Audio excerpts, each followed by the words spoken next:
Hi, my name is Amir Rahimi. I am the producer on the Battle for Middle-earth 2, The Rise of the Witch King, and I'm here today to talk to you a little bit about the new units that we added to the existing factions of Battle for Middle-earth 2.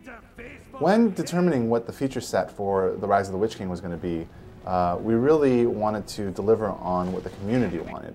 So one thing we did is we really scoured the boards, paid a lot of attention to what our community had to say, and what we found was that fans of Battle for Middle-earth 2 were picking one of the 6 factions, learning the faction, and sticking with that faction. And what they want is really some new toys to play with. They want new units, new abilities to use, new strategies to develop. So what we decided to do is go through and add at least a few units to each one of the existing factions of Battle for Middle-earth 2, in addition to adding a brand new faction, which is the Angmar faction. One of the biggest changes that we made to the existing factions from Battle for Middle-earth 2 is that we added a whole new unit type that we call the Mini Hero Horde. These are units that share characteristics between heroes in Battle for Middle-earth 2 as well as regular units, elite units. So for example, like regular hordes, these units are built from production structures. There's multiple numbers of them in a horde. But like hero units, these mini hero hordes have special abilities that they get as they level up. They also heal when not in combat. In most cases, the goal behind creating mini hero hordes was to enhance certain faction strategies. So now with these new mini hero hordes, what I do is build up a large force of Rohirrim with Theoden, and then build the Knights of Dol Amroth and level them up throughout the course of the game.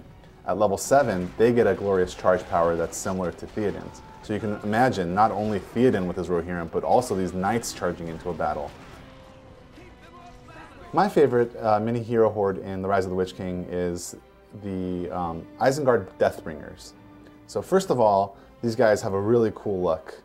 They have these huge serrated swords and very interesting armor. But also, they get a very powerful special ability at level 7 that we call Bloodlust. Now what Bloodlust does is it triples, or maybe even more, the amount of damage that these Deathbringers do, and it also increases their speed significantly. But because they're exerting themselves so much while fighting so hard, they actually begin to take damage over time.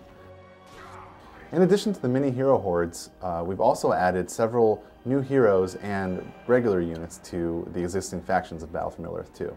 And this is another area where we really wanted to listen to our community and see what they wanted. For example, we've been inundated with requests of adding Gothmog to Mordor. Fans of the movies will remember him as the orc captain who led the orcs at Osgiliath and then pushed forward to Minas Tirith in The Return of the King. Well, we've now added him to the Mordor faction, and he actually adds a whole new vector of strategy to Mordor, because now you can build him early on, and he really, as an orc leader, buffs up the orcs. In order to reinforce the strategy of using orcs when you're playing as the Mordor faction, what we decided to do is add an elite orc. So we came up with the notion of the Black Orc. This is an orc that you get by leveling up the orc pit, and allows the player to not go straight from spamming a lot of orcs, jumping straight to trolls, but it allows him to have the choice of continuing with the orcs and then potentially building Gothmog in order to buff them. Similarly, the new hero that we added to the Dwarven faction provides a whole new choice in terms of strategy for the dwarves. We decided to add Prince Brand.